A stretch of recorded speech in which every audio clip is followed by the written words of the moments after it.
এবারে extreme value of a function কিংবা একটা ফাংশনের চূড়ান্ত মান কিংবা extreme value of a function বলার আগে আমি একটা জিনিস একটু ডিফাইন করে নিতে চাই। সেটা হলো আমার critical point of a function কিংবা একটা ফাংশনের সন্ধিবিন্দু।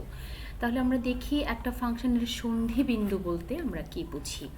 যদি এমন হয় x is equal to x not একটা পয়েন্ট একটা ফাংশনের জন্যে, এই পয়েন্টটাকে আমি ওই ফাংশনটার ক্রিটিক্যাল পয়েন্ট কিংবা সন্ধিবিন্দু বলবো যদি এই দুটোর যে কোনো একটা শর্ত পূরণ করে। অর্থাৎ যদি এমন হয় x is equal to x not বিন্দুতে ফাংশনটার প্রথম অন্তরীকরণের মান 0 হয়, অর্থাৎ F prime x not is equal to 0 হয়।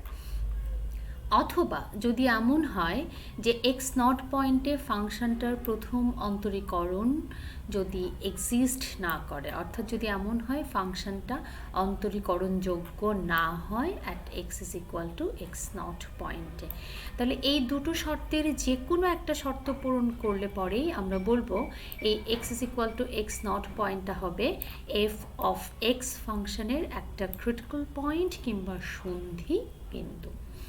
তাহলে এই ক্রিটিক্যাল পয়েন্টের দুটো ক্রাইটেরিয়া হতে পারে, একটা হচ্ছে তার প্রথম অন্তরীকরণের মান 0 হতে পারে অথবা প্রথম অন্তরীকরণ যোগ্য না হতে পারে। যদি এমন হয় যে প্রথম অন্তরীকরণের মান 0, তাহলে সেরকম ক্রিটিক্যাল পয়েন্টকে আবার আমরা অন্য একটা নামেও ডাকতে পারি, সেটাকে আমরা বলি হচ্ছে স্টেশনারি পয়েন্ট।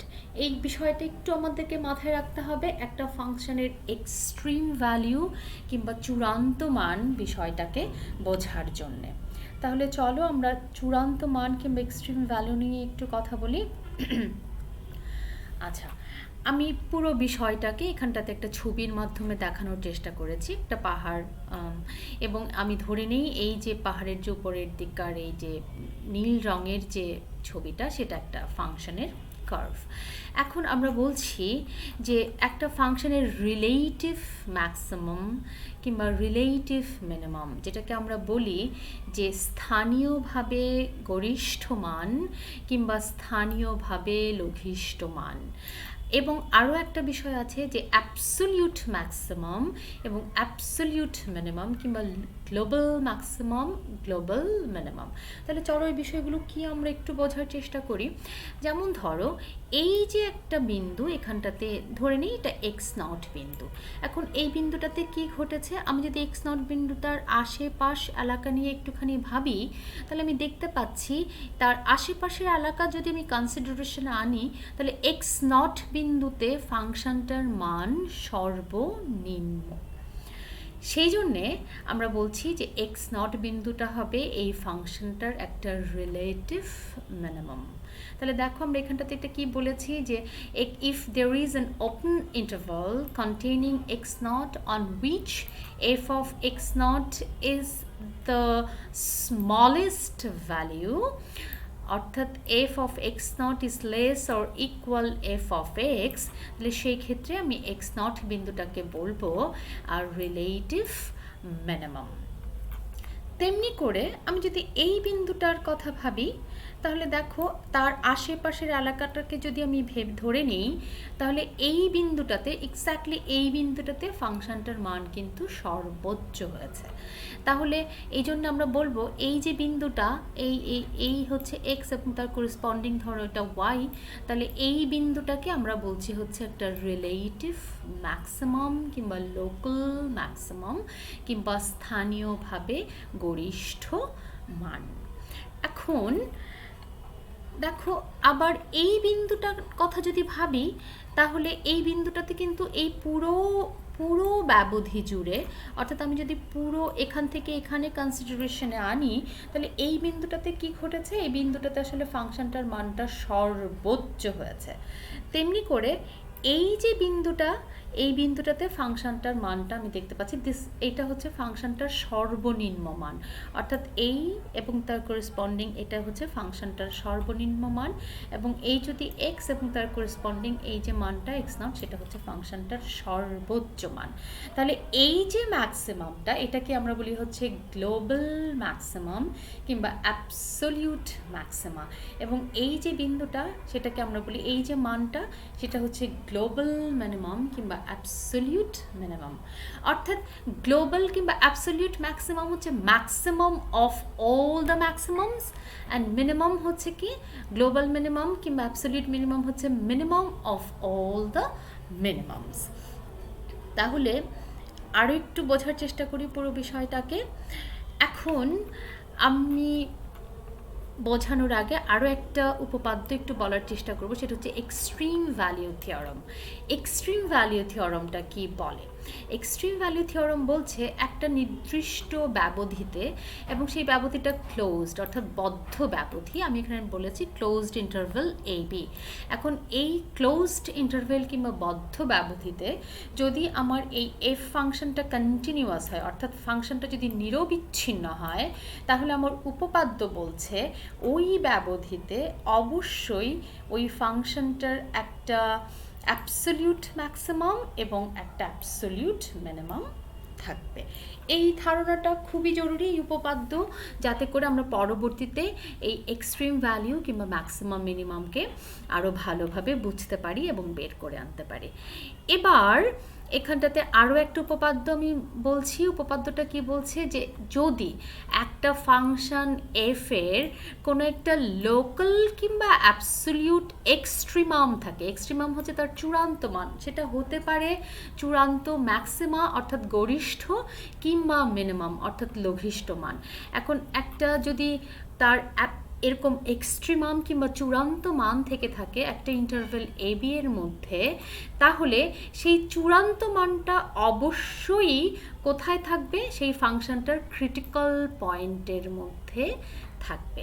তাহলে আমি আবার রিপিট করছি, কারণ এটা খুবই জরুরি একটা তথ্য। অর্থাৎ একটা ফাংশনের কোনো একটা বিন্দুতে যদি ওই ফাংশনটার কোনো এক্সট্রিমাম ভ্যালিউ কিংবা চূড়ান্ত মান থেকে থাকে, তাহলে সেই বিন্দুটা অবশ্যই হবে ওই ফাংশনটার একটা ক্রিটিক্যাল পয়েন্ট। কিন্তু এই ছবিটা দিয়ে আমি আরও একটা জিনিস একটু বোঝানোর চেষ্টা করেছি, পুরো ছবিটার দিকে একটু তাকাও। এই ছবিটা হচ্ছে y = x³ এই ফাংশনটার ছবি কিংবা রেখচিত্র। এই ফাংশনটার একটা ক্রিটিক্যাল পয়েন্ট কোথায়? x = 0-তে কিন্তু ফাংশনটার একটা ক্রিটিক্যাল পয়েন্ট আছে, কারণ x = 0-তে ফাংশনটার প্রথম অন্তরীকরণের মান 0 হয়।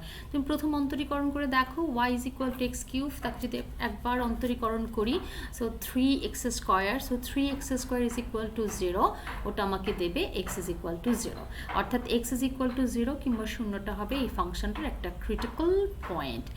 কিন্তু সেই ক্রিটিক্যাল পয়েন্টটাতে কিন্তু ফাংশনটার কোনো এক্সট্রিম ভ্যালিউ থাকছে না, অর্থাৎ সেটাতে কোনো লোকাল কিংবা অ্যাবসোলিউট গরিষ্ঠ মানও থাকছে না, লঘিষ্ঠ মানও থাকছে না। তাহলে বিষয়টা থেকে আমি কি বুঝলাম? বিষয়টা এরকম যে কোনো একটা বিন্দু যদি একটা ফাংশনের ক্রিটিক্যাল পয়েন্ট হয়, তাহলেই যে তাতে কোনো এক্সট্রিম ভ্যালিউ থাকবে সেটা কিন্তু নয়।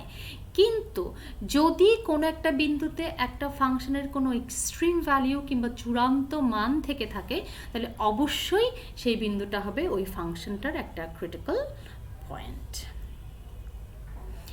এখন ধরা যাক আমি একটা ফাংশনের একটা ক্রিটিক্যাল পয়েন্ট জানি, এবার আমাকে বের করে নিতে হবে সেই ক্রিটিক্যাল পয়েন্টটাতে ফাংশনটার কি কোনো এক্সট্রিম ভ্যালিউ থাকছে, এবং যদি সেটা এক্সট্রিম ভ্যালিউ থেকে থাকে কেমন ধরনের এক্সট্রিম ভ্যালিউ কিংবা চূড়ান্ত মান রয়েছে, অর্থাৎ ওই বিন্দুটাতে কি ফাংশনটার কোনো লোকাল কিংবা অ্যাবসোলিউট ম্যাক্সিমাম অর্থাৎ গরিষ্ঠ মান থাকছে, নাকি লোকাল কিংবা অ্যাবসোলিউট মিনিমাম কিংবা স্থানীয় কিংবা গ্লোবাল লঘিষ্ঠ মান থাকছে, সেই বিষয়টাকে আমাকে বের করে আনতে হবে।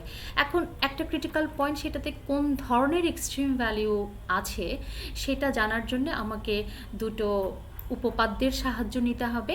একটাকে আমরা বলছি ফার্স্ট ডেরিভেটিভ টেস্ট এবং আরেকটা হচ্ছে সেকেন্ড ডেরিভেটিভ টেস্ট।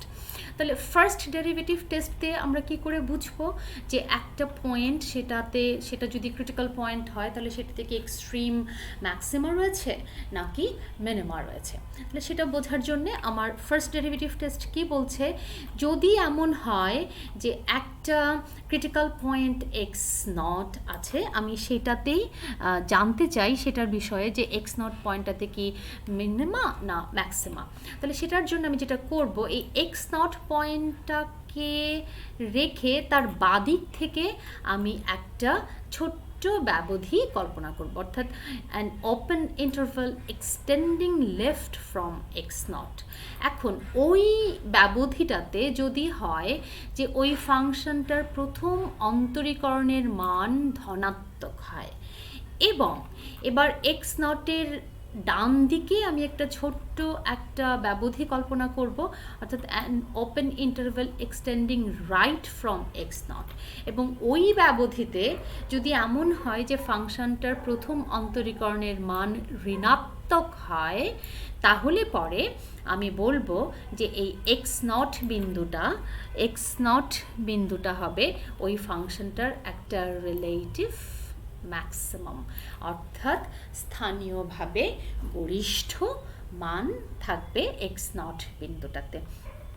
তেমনি করে ঠিক তার উল্টোটা, অর্থাৎ এক্স নট বিন্দু তার বাদিকের একটা ছোট্ট ওপেন ইন্টারভেল কিংবা খোলা ব্যবধিতে যদি ফাংশনটার প্রথম অন্তরীকরণের মান ঋণাত্মক হয় এবং ডান দিকের ব্যবধিতে যদি ফাংশনটার প্রথম অন্তরীকরণের মান ধনাত্মক হয়, তখন আমি বলবো এই এক্স নট পয়েন্টটাতে ফাংশনটার একটা রিলেটিভ মিনিমাম কিংবা স্থানীয়ভাবে লঘিষ্ঠ মান থাকবে। কিন্তু যদি এমন হয় যে ফাংশনটার প্রথম অন্তরীকরণের মান তার বাদিকের ব্যবধি এবং ডান দিকের ব্যবধিতে একই চিহ্নের হয়, অর্থাৎ শুধুমাত্র ঋণাত্মক, বাদিকেও ঋণাত্মক ডান দিকেও ঋণাত্মক, কিংবা বাদিকেও ধনাত্মক ডান দিকেও ধনাত্মক, যদি এরকম হয় তাহলে আমাদের ডিসিশন হলো যে ফাংশনটার আসলে এক্স নট বিন্দুতে কোনো এক্সট্রিম মান কিংবা চূড়ান্ত মান থাকবে না। এই পুরো বিষয়টাতে দেখো আমরা কিন্তু ফাংশনটার প্রথম অন্তরীকরণকে ব্যবহার করেছি, এই জন্যেই এই থিওরিটাকে আমরা বলি হচ্ছে ফার্স্ট ডেরিভেটিভ টেস্ট। পুরো কাজটা আমরা ফাংশনের দ্বিতীয়বার অন্তরীকরণ করেও বের করে আনতে পারি, অর্থাৎ যদি আমার এক্স নট একটা ক্রিটিক্যাল পয়েন্ট হয় তাহলে আমি দেখতে পারি এক্স নট পয়েন্টটা কেমন ধরনের ক্রিটিক্যাল পয়েন্ট, অর্থাৎ সেটা থেকে একটা এক্সট্রিম ভ্যালু আছে, আর যদি থেকেই থাকে সেটাতে কেমন ধরনের এক্সট্রিম ভ্যালু আছে, সেটাতে কি একটা ম্যাক্সিমাম ভ্যালু আছে নাকি মিনিমাম ভ্যালু আছে। এই পুরো বিষয়টা আমি দ্বিতীয় অন্তরীকরণের মাধ্যমেও বের করে আনতে পারি, এবং এটাকে আমরা বলি second derivative test. Second derivative test কি বলছে, যদি এমন হয় F prime x not is equal to 0, তার মানে অবশ্যই এক্স নটটা হচ্ছে একটা ক্রিটিক্যাল পয়েন্ট। এবার ফাংশনটার দ্বিতীয় অন্তরীকরণের মান যদি এক্স নটে ঋণাত্মক হয়, তাহলে আমরা বলবো যে ফাংশনটার একটা রিলেটিভ ম্যাক্সিমাম কিংবা স্থানীয়ভাবে গরিষ্ঠ মান রয়েছে এক্স নট বিন্দুতে। এবং ঠিক তার উল্টোটা, যদি এমন হয় যে ফাংশনটার দ্বিতীয় অন্তরীকরণের মান ধনাত্মক হয়, তখন আমি বলবো এই ফাংশনটার একটা রিলেটিভ মিনিমাম, অর্থাৎ একটা স্থানীয়ভাবে লঘিষ্ঠ মান রয়েছে এক্স নট বিন্দুতে। কিন্তু যদি এমন হয় যে এফ ডাবল প্রাইম এক্সটা শূন্য হয়ে যায় অ্যাট এক্স নট বিন্দুতে, তখন কিন্তু আমার পুরো টেস্টটাই আসলে ফেল করছে, অর্থাৎ আমার ডিসিশনটা ইনকনক্লুসিভ থাকছে, অর্থাৎ আমি বলতে পারছি আমি কোনো উপসংহারে আসতে পারছি না এক্স নট বিন্দুটা সম্পর্কে, অর্থাৎ এক্স নট বিন্দুটাতে কি এক্সট্রিম ম্যাক্সিমাম রয়েছে নাকি মিনিমাম রয়েছে। তো সেই জন্য এখন কারো মনে হয়তো প্রশ্ন আসতে পারে, কেন আমার ফার্স্ট ডেরিভেটিভ টেস্ট এবং সেকেন্ড ডেরিভেটিভ টেস্ট দুটোই শেখার দরকার, যে কোনো একটা দিয়েই তো কাজ করা যায়। কখনো প্রবলেম করতে গিয়ে তুমি দেখবে যে এমন হতে পারে যে আমি ফার্স্ট ডেরিভেটিভ টেস্টটা যে কোনো কারণেই হোক ঠিক প্রয়োগ করতে পারছি না, অর্থাৎ সেটা ফেইল করছে। আবার এমন হতে পারে যে সেকেন্ড ডেরিভেটিভ টেস্টটা ফেইল করছে, আমি সেটাকে ঠিকমতো প্রয়োগ করতে পারছি না। তাহলে যেখানটাতে ফার্স্ট ডেরিভেটিভ টেস্টটা ফেল করছে সেখানটাতে আমি অবশ্যই সেকেন্ড ডেরিভেটিভ টেস্টের সাহায্য নিতে পারবো, আবার যেখানটাতে সেকেন্ড ডেরিভেটিভ টেস্ট ফেল করছে আমি সেখানটাতে ফার্স্ট ডেরিভেটিভ টেস্টের সাহায্য নিতে পারবো। আবার এমন হতে পারে কোনো কোনো প্রবলেমের জন্য দুটো টেস্টই তুমি প্রয়োগ করতে পারবে, সেক্ষেত্রে যে কোনো একটা প্রয়োগ করেই তুমি বের করে আনতে পারবে যে একটা ক্রিটিক্যাল পয়েন্ট এক্স নট সেটা কেমন ধরনের এক্সট্রিম পয়েন্ট, অর্থাৎ সেটাতে কি কোনো লোকাল ম্যাক্সিমা না লোকাল মিনিমা রয়েছে। এবার প্রশ্ন হচ্ছে লোকালের পরে আমি অ্যাবসলিউট কিভাবে যাব। তাহলে যে কটা মিনিমাম রয়েছে ওই মিনিমাম পয়েন্টগুলোতে আমি যদি ফাংশনটার মানটাকে ইভালুয়েট করি, অর্থাৎ ফাংশনের মানটাকে বের করি, তাহলে এদের মধ্যে সর্বনিম্ন মান যেটা সেটাই হচ্ছে আমার অ্যাবসলিউট মিনিমা।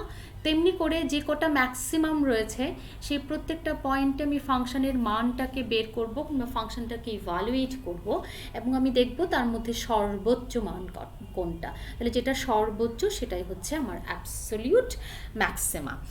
পুরো বিষয়টাকে আমি এখানটাতে একটা উদাহরণের মাধ্যমে দেখানোর চেষ্টা করেছি।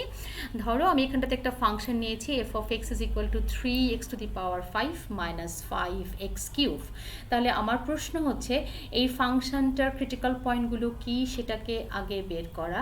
এবার ক্রিটিক্যাল পয়েন্টগুলো বের করার পর আমার দেখা সেই ক্রিটিক্যাল পয়েন্টগুলোতে কি ফাংশনের কোনো এক্সট্রিম ভ্যালিউ কিংবা চূড়ান্ত মান থাকছে, যদি চূড়ান্ত মান থেকে থাকে তাহলে কেমন ধরনের চূড়ান্ত মান। তাহলে পুরো অঙ্কটাকে করতে যেহেতু আমাকে ক্রিটিক্যাল পয়েন্ট আগে লোকেট করতে হবে, তাহলে ক্রিটিক্যাল পয়েন্ট আমরা কি বলেছি, ফাংশনটার প্রথম অন্তরীকরণের মান 0 যে সমস্ত জায়গায় সেগুলোই হচ্ছে ক্রিটিক্যাল পয়েন্ট, কিংবা যে সমস্ত জায়গায় ফাংশনটার প্রথম অন্তরীকরণ ডিফাইন্ড নয় কিংবা এক্সিস্ট করে না। তাহলে ফাংশনটার প্রথম অন্তরীকরণ সেটা হচ্ছে এটা, এবং ফাংশনটাকে দ্বিতীয় অন্তরীকরণ করেছে আমাদের জাস্ট টেস্টের জন্য।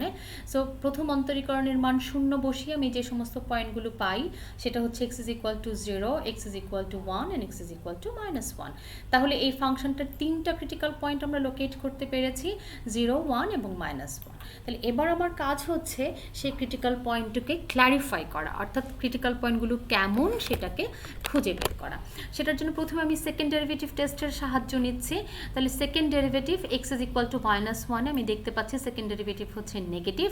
তাহলে যদি সেকেন্ড ডেরিভেটিভের মান নেগেটিভ হয় তখন আমরা কি বলেছি, f has a relative maximum.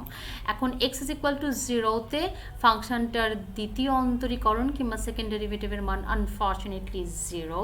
যেহেতু 0 হয়ে গেছে আমরা আগেই বলেছি, তাহলে আমাদের ডিসিশনটা ইনকনক্লুসিভ কিংবা আমি কোনো উপসংহারে পৌঁছাতে পারছি না। আর x ইজ ইকুয়াল টু 1 তাতে আমি দেখতে পাচ্ছি ফাংশনটার দ্বিতীয় অন্তরীকরণের মান ধনাত্মক, তার মানে x ইজ ইকুয়াল টু 1 হবে আমার একটা রিলেটিভ মিনিমাম। এখন x ইজ ইকুয়াল টু 0 সেটা যেহেতু ইনকনক্লুসিভ রয়েছিল, তাহলে সেটার জন্য আমি একটু ফার্স্ট ডেরিভেটিভ টেস্টের সাহায্য নিতে পারি। তাহলে ফার্স্ট ডেরিভেটিভ টেস্ট দিয়ে আমি যেটা দেখতে পাচ্ছি যে 0 তার লেফটে অর্থাৎ তার বাদিকের ইন্টারভেলের মধ্যে ফাংশনটার মানটা আসলে ঋণাত্মক, এবং তার ডান দিকে 0 থেকে 1-এর মধ্যে যখন আছে তখনও কিন্তু ফাংশনটার মানটা ঋণাত্মক, অর্থাৎ ফাংশনটার প্রথম অন্তরীকরণ f'(x) কিন্তু 0 তার বাদিক এবং ডান দিকের ব্যবধিতে একই চিহ্নের থাকছে, অর্থাৎ তার চিহ্নের কোনো পরিবর্তন হচ্ছে না। তাহলে আমাদের উপপাদ্য কি বলে, যদি চিহ্নের পরিবর্তন না হয় তার মানে ওই বিন্দুতে ফাংশনটার কোনো এক্সট্রিম ভ্যালিউ থাকছে না। দেখো ছবিতেও কিন্তু এটা খুব ক্লিয়ার যে এই হচ্ছে ছবি, সেটা হচ্ছে 3x⁵ মাইনাস 5x³ এই ফাংশনটার কার্ভ কিংবা গ্রাফ কিংবা রেখচিত্র যেটাকে বলি। তাহলে সেটাতে দেখো x ইজ ইকুয়াল টু 0, দো it's a critical point but এটা কোনো এক্সট্রিম পয়েন্ট নয়, অর্থাৎ এখানটাতে ফাংশনটার কোনো চূড়ান্ত মান থাকছে না। আশা করছি তোমরা পুরো বিষয়টা বুঝতে পেরেছো। এবার অপটিমাইজেশন প্রবলেম, আগেই বলেছি অপটিমাইজেশন প্রবলেম হচ্ছে আসলে আমরা সেই সমস্ত সমস্যাগুলো নিয়ে কথা বলি যেখানটাতে তার সমাধান হিসেবে আমরা সবচেয়ে গ্রহণযোগ্য যে মানটা সেটাকে পাওয়ার চেষ্টা করি কিংবা সবচেয়ে ভালো যেটা, এবং এখানে স্পেসিফিক্যালি আমরা ওই রকম সমস্যাগুলো নিয়েই কথা বলি যেটা সবচেয়ে গ্রহণযোগ্য মান আসলে সবচাইতে বড় কিংবা সবচেয়ে ছোট, অর্থাৎ ম্যাক্সিমাম কিংবা মিনিমাম। এই টাইপের প্রবলেমগুলো দিয়ে আসলে আমরা কিছু কোয়ান্টিটি যেমন ভলিউম, কস্ট, এই সমস্ত জিনিসগুলোকে আসলে ম্যাক্সিমাম, মিনিমাম, এই মিনিমাইজ কিংবা ম্যাক্সিমাইজ করতে চাই। আমরা ইংরেজি ভিডিওতে আসলে দেখেছি এই টাইপের সমস্যাগুলোকে আমরা কিভাবে ধাপে ধাপে সলভ করতে পারি কিংবা সমাধান করতে পারি। সেই জন্য আমি এখানটাতে জাস্ট একটা উদাহরণ দিয়ে পুরো বিষয়টাকে একটু তোমাদেরকে বোঝানোর চেষ্টা করছি যে অপটিমাইজেশন প্রবলেম। আমার প্রবলেমটা কি, প্রথম ধাপ হচ্ছে আমার প্রবলেমটাকে বোঝা। তাহলে আমার প্রবলেমটা কি বলছে, an open box is to be made from a 16" by 13" piece of cardboard by cutting out squares of equal size from 4 corners and bending up the sides. What size should be squares be to obtain a box with the largest volume? অর্থাৎ কি বলছে, আমার একটা cardboard দেওয়া আছে, সেই কার্ডবোর্ডটা কত 30 ইঞ্চি 30 ইঞ্চি লম্বা এবং 16 ইঞ্চি চওড়া। এখন আমাকে বলছে যে 4 কোণা থেকে সমান আকারের 4টা বর্গাকৃতি অংশ কেটে ফেলে দিতে হবে, এবং ফেলে দিয়ে আমি এরকম করে এটাকে কি করব, জাস্ট ভাঁজ করে নেব। ভাঁজ করে নিলে কি দাঁড়াবে, এই যে একটা বাক্স হয়েছে না, তার ওপেন এবং তার উপরটা হচ্ছে খোলা। এখন আমাকে বলেছে যে কোন আকারের এখানে বর্গাকৃতি কাটলে পরে আমি যেই বাক্সটা বানাবো তার আয়তনটা হবে সর্বোচ্চ, অর্থাৎ ম্যাক্সিমাম ভলিউমের আমি একটা বাক্স বানাতে পারবো। খেয়াল করে দেখো এখানে কিন্তু যে ম্যাক্সিমাম আয়তনের আমি একটা বাক্স বানাতে চাই, অর্থাৎ এটা একটা অপটিমাইজেশন প্রবলেম। আমি আমার উত্তরটাকে অপটিমাইজ করতে চাই, ম্যাক্সিমাইজ করতে চাই। তাহলে দ্বিতীয় ধাপটা কি, দ্বিতীয় ধাপ হলো যে এই প্রবলেমের সাথে কি কি চলকগুলো আছে সেগুলোকে আমরা আগে চিহ্নিত করার চেষ্টা করি। তাহলে যেহেতু ভলিউম এবং ভলিউম সেটার সাথে আমরা কি জানি, একটা আয়তকার বাক্স, তার আয়তন কিংবা ভলিউম হচ্ছে কি তার দৈর্ঘ্য, তার প্রস্থ, তার উচ্চতা। তাহলে আমি যে বাক্সটা বানিয়েছি তাহলে দেখি তার ভলিউমটা কি। আগে আমার পুরো যে কার্ডবোর্ডটা দেওয়া ছিল তার যে দৈর্ঘ্য ছিল সেটা হচ্ছে 30 ইঞ্চি। এবার আমার কি হয়েছে, আমি 2 কর্নার থেকে কিন্তু এক্স সাইজের, আমি ধরে নিই যে আমি এক্স সাইজের বর্গাকৃতি অংশ কেটে ফেলে দিয়েছি, অর্থাৎ এখান থেকে এক্স কেটেছি, এখানটাতে এক্স কেটে ফেলে দিয়েছি। তাহলে আমার রইল বাকি কত, দৈর্ঘ্য 30 - 2x। তেমনি করে আমার প্রস্থ আগে 16 ইঞ্চি ছিল, আমি এখান থেকে এক্স কেটে ফেলে দিয়েছি, এখান থেকে এক্স কেটে ফেলে দিয়েছি। তাহলে আমার রইল বাকি কত, 16 - 2x। তাহলে এবার আমি যদি কাটা অংশটাকে এবার ভাঁজ করে ধরি তাহলে আমার যে বাক্সটা তার উচ্চতাটা কত হবে, তার যে হাইট কিংবা উচ্চতা সেটা হচ্ছে এক্স না। তাই যদি হয় তাহলে আমার ভলিউম কত, ভি, সেটা হচ্ছে কত, দৈর্ঘ্য ইন্টু প্রস্থ ইন্টু উচ্চতা, অর্থাৎ 16 - 2x 30 - 2x ইন্টু এক্স। তাহলে আমি কি পেলাম, আমার যে ভলিউম ভি সেটার জন্য আমি একটা ফর্মুলা ডিরাইভ করতে পারলাম ইনভলভিং এক্স, অর্থাৎ আমার যে চলক এক্স রয়েছে সেটার উপর আমি একটা ভলিউমের জন্য একটা সূত্র লিখতে পেরেছি। এখন আমি একটু দেখি যে আমার যে উত্তর আমি খুঁজছি, আমি কি খুঁজছি, আমি কোন সাইজের বর্গাকৃতি বাক্স কাটলে পরে আমি সর্বোচ্চ আয়তনের একটা বাক্স বানাতে পারবো। তাহলে কথা হলো যে আমি যে বর্গাকৃতি অংশ কাটবো তাহলে অবশ্যই সেটা মানে এমন হতে পারে, যেহেতু কাটবো আমি একটা দৈর্ঘ্য, তাহলে সেটার মান কখনোই কি হতে পারবে না, ঋণাত্মক হতে পারবে না। তার উপরে আমার প্রস্থ রয়েছে কার্ডবোর্ডটা কত, 16 ইঞ্চি না, 16 ইঞ্চি। তাহলে আমি যদি, যেহেতু বর্গাকৃতি বলেছে তাহলে অবশ্যই দুপাশটা সমান হতে হবে। তাহলে একটা হতে পারে আমি জাস্ট তার মাঝ বরাবর কেটে ফেলতে পারি, তাহলে এদিকে 8 ইঞ্চি থাকবে আর ওইদিকে 8 ইঞ্চি থাকবে। অর্থাৎ আমাকে কোনোভাবেই আমি 8 ইঞ্চির বেশি কাটলে পরে, 8 ইঞ্চির নিচে কিংবা উপরে কাটলে পরে আমার কি হবে না, সেটা কখনোই বর্গাকৃতি হবে না। তাহলে আমার যে দৈর্ঘ্যটা সেটা অবশ্যই, আমার যে উত্তর সেটার যে ব্যবধি সেটা হচ্ছে কত, 0 থেকে 8-এর মধ্যে। যদি 0 মানে হচ্ছে আসলে আমি কোনো কাটবই না, আর 8 হচ্ছে আমি একদম মাঝ বরাবর কেটে জাস্ট দুভাঁজ করে দেবো, যদিও তখন সেটার বাক্স হবে না, বাট সেটাই হচ্ছে আমার কথা যে আমি সর্বোচ্চ এইটুকু কাজ করতে পারি। অর্থাৎ আমার উত্তরটা কিসের মধ্যে থাকতে হবে, অবশ্যই 0 থেকে 8-এর মধ্যে থাকতে হবে। এবার যেহেতু আমাকে ভলিউমটাকে ম্যাক্সিমাইজ করতে বলেছে, অর্থাৎ আমার কি করতে হবে, ডিভিডিএক্সটা ক্রিটিক্যাল কোথায় সেটাকে বের করে আনতে হবে। কারণ আমরা কি শিখেছি যে ক্রিটিক্যাল পয়েন্টে ডিভি ওভার ডিএক্সটা কী হবে, শূন্য হবে। তাহলে ডিভি ওভার ডিএক্স আমি বের করেছি। এবার ডিভি ওভার ডিএক্স যদি শূন্য বসাই, আমি এখানে এক্সের দুটো মান পাবো, একটা হচ্ছে এক্স ইজ ইকুয়াল টু 10/3 এবং একটা হচ্ছে এক্স ইজ ইকুয়াল টু 12। দেখতে পাচ্ছি এক্স ইজ ইকুয়াল টু 12 সেটা অলরেডি আমার যে ব্যবধি তার বাইরে, তার মানে এক্স ইজ ইকুয়াল টু 12 আমার গ্রহণযোগ্য মান নয়। তাহলে আমার একমাত্র গ্রহণযোগ্য মান হলো এক্স ইজ ইকুয়াল টু 10/3। তাহলে এটা একটা ক্রিটিক্যাল পয়েন্ট। এবার যেহেতু আমি ভলিউমটাকে ম্যাক্সিমাইজ করতে চাই, তাহলে এটাও আমাকে অবশ্যই এনশিওর করতে হবে, এটাও আমাকে দেখাতে হবে যে এক্স ইজ ইকুয়াল টু 10/3 থেকে আসলেই আমার ভলিউমটা কি ম্যাক্সিমাইজড হবে, অর্থাৎ এক্স ইজ ইকুয়াল টু 10/3 কি একটা maximum point, extreme maximum point. সেটা দেখার জন্য আমি সেকেন্ড ডেরিভেটিভ টেস্টের হেল্প নিতে পারি, অর্থাৎ D square v over d x square বের করি এবং তার মধ্যে আমি এক্স ইজ ইকুয়াল টু 10/3টা বসাই। এটুকু অংশ আমি দেখাইনি, প্লিজ তোমরা একটু নিজেরা করে দেখতে পারো, অর্থাৎ function D square v over d x square বের করো এবং তাতে এক্স ইজ ইকুয়াল টু 10/3 বসাও। তাহলে তুমি দেখতে পাবে 10/3তে d square v over d x square, অর্থাৎ ভি এর সেকেন্ড অর্ডার ডেরিভেটিভ, অর্থাৎ দ্বিতীয় অন্তরীকরণের মান কি হবে, ঋণাত্মক। যেহেতু ঋণাত্মক, তাহলে আমি বলতে পারি এক্স ইজ ইকুয়াল টু 10/3 হচ্ছে একটা এক্সট্রিম পয়েন্ট যেটাতে ম্যাক্সিমাম ভ্যালিউ অকার করবে। তাহলে অর্থাৎ এক্স ইজ ইকুয়াল টু 10/3 এই মাপের যদি আমি বর্গাকৃতির একটা চারকোনা থেকে কেটে নিই এবং ফোল্ড করে একটা বাক্স বানাই, তাহলে সেই বাক্সটার ভলিউমটাই হবে সর্বোচ্চ আয়তনের ভলিউম। আমি পুরো বিষয়টাকে এখানটাতে একটু ছবির মাধ্যমে দেখানোর চেষ্টা করেছি। দেখো, যখন এক্স ইজ ইকুয়াল টু 3.3 তখন কিন্তু আমার ভলিউমটা ম্যাক্সিমাম। 3-এর ছোটো যখন, তখনও কিন্তু ভলিউমটা ম্যাক্সিমাম নয়, অর্থাৎ কমছে, কমে থেকে থেকে আস্তে আস্তে বাড়ছে। আবার 3 থেকে যখন বেশি, 3.3 থেকে বেশি, তখন কিন্তু ভলিউমটা আস্তে আস্তে কমতে শুরু করেছে। সো এই যেখানটাতে এখানে আমি টেবিলের মাধ্যমে সবটা দেখানোর চেষ্টা করেছি। তাহলে যখন এক্স 0 তখন ভলিউম 0, এক্স যখন 10/3 তখন আমার ভলিউম হচ্ছে 726, সেটা হচ্ছে আমার সর্বোচ্চ ভলিউম। এবং যখন এক্স যখন 8 তখনও কিন্তু আমার ভলিউমটা 0। তখন তোমার কি হচ্ছে, জাস্ট মাঝ বরাবর কেটে আমি জাস্ট ফোল্ড করে দিয়েছি। দিস ইজ নো মোর বাক্স না, সেটা এখন আর একটা বাক্স রইল না। তাহলে এই যে রকম সমস্যাগুলো, সেগুলোকে আমরা বলি হচ্ছে অপটিমাইজেশন প্রবলেম। অনেক ধন্যবাদ ধৈর্য ধরে অনেকক্ষণ ধরে আমার ভিডিওটি দেখার জন্যে। আশা করছি আবার দেখা হবে পরের সপ্তাহে, অর্থাৎ 5ম সপ্তাহে। সবাই সেই পর্যন্ত ভালো থেকো।